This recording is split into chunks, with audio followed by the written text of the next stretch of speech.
آج ایران کے صدر ابراہیم رئیسی پاکستان کا 3 روزہ دورہ شروع کرنے والے ہیں۔ اس 3 روزہ دورہ میں صدر ابراہیم رئیسی، پاکستان کے صدر آصف علی زرداری، وزیر اعظم Shehbaz Sharif, chairman senate Yousuf Raza Gilani, speaker قومی assembly Sardar Ayaz Sadiq, army chief general Asim Munir اور دیگر جو قیادت ہے پاکستان کی اعلیٰ سطح کی، اس سے ملاقاتیں کریں گے۔ جو صدر ہیں ایران کے، ان کے ساتھ ان کی اہلیہ بھی آ رہی ہیں، اور ایک بہت ہی بڑا وفد آ رہا ہے اعلیٰ سطح کا، جس میں تجارت سے وابستہ لوگ ہیں، کاروباری لوگ ہیں۔ وہ یہاں پر مختلف وفود سے ملاقاتیں کریں گے، اور پاکستان اور ایران کے درمیان جو مختلف شعبے ہیں ان میں تعاون کو بڑھانے پر بات ہوگی۔ یہ جو دورہ ہے ایرانی صدر کا، ایسے وقت میں ہو رہا ہے جب ایران اور اسرائیل کے درمیان جو ایک ٹینشن ہے، اس کی وجہ سے دنیا میں ایک بے چینی پائی جا رہی ہے۔ اور میں آپ کو بتاتا چلوں کہ ابھی چند دن پہلے ہی، 2-4 دن پہلے، امریکہ نے پاکستان کو بیلسٹک میزائل اور دور تک مار کرنے والے میزائل کا سامان فراہم کرنے والی 4 کمپنیوں کے اوپر پابندیاں عائد کی ہیں۔ یہ پابندیاں جو عائد کی گئی ہیں، دراصل ایران کا جو دورہ ہو رہا ہے پاکستان میں، اس دورے کے جو وسیع تر اثرات ہیں ان کو روکنے کی بھی ایک کوشش ہے۔ اور اگرچہ یہ دورہ کوئی ایسا دورہ نہیں ہے جو کہ بڑا ابھی پلانڈ ہوا ہے، یا اسرائیل اور ایران کے درمیان جو یہ محاذرہ ہوئی ہے اس کے بعد پلان ہوا ہے، بلکہ یہ دورہ پہلے سے پلانڈ تھا دونوں ملکوں کے درمیان۔ ہاں، یہ ضرور ہوا ہے کہ ان حالات نے اس دورے کے اوپر اثر نہیں ڈالا، یہ منسوخ نہیں ہوا یا ملتوی نہیں ہوا، بلکہ ایرانی صدر طے شدہ اسکیجول کے مطابق پاکستان آ رہے ہیں۔ اور میں یہ سمجھتا ہوں کہ اس دورے کے حوالے سے ایران اور پاکستان کو بہت سنجیدہ اقدامات کے اوپر غور کرنا ہوگا، علاقائی صورتحال کو دیکھنا ہوگا۔ علاقے میں جو افغانستان کے حالات ہیں خاص طور پر، اس کے اوپر ایران اور پاکستان دونوں کو بہت کنسرنز ہیں، اور دونوں کو چاہیے کہ اپنے کنسرنز کے اوپر بڑا سیریس اور بڑا سالڈ ایک موقف جو ہے اس کو اختیار کریں۔ اسی طرح سے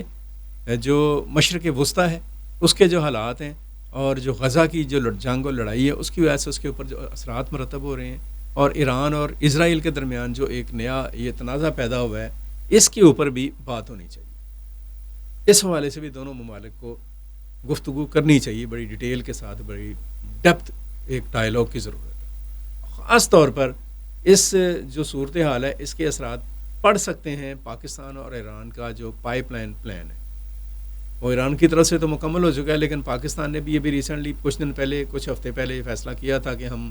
اپنی طرف سے پائپ لائن بچھائیں گے، لیکن امریکہ کی طرف سے ایک پریشر آئے گا، اور دیگر دنیا کی طرف سے بھی پریشر آئے گا۔ اس کو کیسے فیس کرنا ہے، اور اگر خدا نخواستہ یہ پائپ لائن جو ان سے ہے، یہ جو منصوبہ جو ان سے ہے، کسی تاخیر کا شکار ہوتا ہے، تو اس صورت میں پاکستان کو جو پلینٹی ہوگی اس سے کیسے فیس کرنا ہے، ایران اس میں کیا کوآپریٹ کرے گا، اس کے اوپر بھی بات بڑی سنجیدگی کے ساتھ کی جانی چاہیے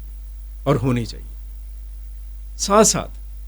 ایک اور جو چیز ہے وہ یہ ہے کہ پاکستان اور ایران کو اپنے جو بارڈرز ہیں، ان کے اندر جو ایلیمنٹس ہیں، جو شرپسند عناصر ہیں، جو دونوں ملکوں کی سرحدوں کو بریچ کرتے ہیں اور ایک دوسرے کے ملک میں جا کر کوئی دہشت گردی کرتے ہیں، اس ایشو کے اوپر بھی ایک سٹرونگ سٹیپ لینے کی ضرورت ہے۔ پاکستان کو اپنے تحفظات ایرانی قیادت کے سامنے رکھنے چاہیے، اور ایرانی قیادت کے جو بھی اس کے اوپر تحفظات ہیں ان کو سننا چاہیے، اور دونوں ملکوں کو اس کے اوپر بھی ایک سنجیدہ موڈ کے اوپر بات کرنی چاہیے۔ ایک جو سب سے بڑی بات اور ہے وہ یہ ہے کہ انڈیا کی جو ریشہ دوانیاں ہیں، اور انڈیا نے جو ایک کھیل شروع کیا ہوا ہے اس خطے کے اندر،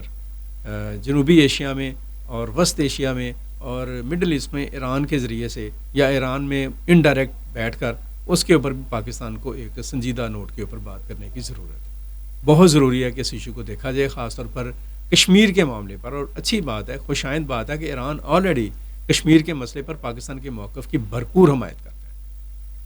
اور لاسٹ بٹ ناٹ لیسٹ، یہ جو دورہ ہے اس حوالے سے بھی اہم ہونا چاہیے کہ یہ ماضی قریب میں جو ڈیولپمنٹس ہوئی ہے، ریجنل اور گلوبل جو چینجز آئی ہیں، اس میں جو چین ہے اس نے بڑا اہم رول پلے کیا ہے۔ چین کی ایٹ اے ٹائم پاکستان کے ساتھ بہت اچھے ریلیشن ہیں، ایران کے ساتھ بہت اچھے تعلقات ہیں، اور سعودی عرب کے ساتھ بہت اچھے تعلقات ہیں۔ ان تعلقات کا چین نے فائدہ اٹھا کر ایران اور سعودی عرب کے درمیان ایک جو غلط فہمیاں تھیں یا جو ایک ان کے درمیان ایک کشیدگی تھی اس کو ختم کرایا ہے، اور ایران اور پاکستان کے درمیان جو ایک تعلقات جو تھے ان میں اور بہتری کے لیے رول پلے کیا ہے۔ اب ان دونوں ملکوں کو اس پوائنٹ پر بھی سوچنا ہوگا کہ چین، سعودی عرب، ترکی اور رشیا، ان کی مدد سے اس ریجن کے مفادات کو کیسے ایڈریس کیا جا سکتا ہے، اور خاص طور پر پاکستان کو یہ دیکھنا ہوگا کہ ایران کے ساتھ تعلقات، سعودی عرب کے ساتھ تعلقات، چین کے ساتھ تعلقات، رشیا کے ساتھ تعلقات ہمارے لیے بہت ضروری ہیں، اور ان تعلقات کے ساتھ ہم نے یو ایس اے کے ساتھ، امریکہ کے ساتھ اپنے تعلقات کو کیسے بیلنس کرنا ہے، کس طرح سے متوازن رکھنا ہے، وہ بھی ایک اہم نقطہ اور سوال ہوگا جس پر پاکستان کی قیادت کو غور کرنا ہوگا۔ یہ بہت ساری جہتوں سے یہ دورہ بہت زیادہ اہمیت کا حامل ہے، اور اس دورے کی اس اہمیت کو کسی صورت نظر انداز نہیں ہونا چاہیے۔ ایرانی صدر 3 دن پاکستان رہیں گے، وہ لاہور بھی آئیں گے، کراچی بھی جائیں گے، اور پاکستان کی اعلیٰ قیادت سے ملاقاتیں کریں گے۔ ہم امید کرتے ہیں کہ اس دورے کے بعد پاکستان کی جو خارجہ سٹیٹس پاکستان کا ہے، انٹرنیشنل اور ریجنل سٹیٹس جون سا ہے، اس میں اور بھی بہتری آئے گی، اور بہتر فیصلہ کرنے کی پاکستان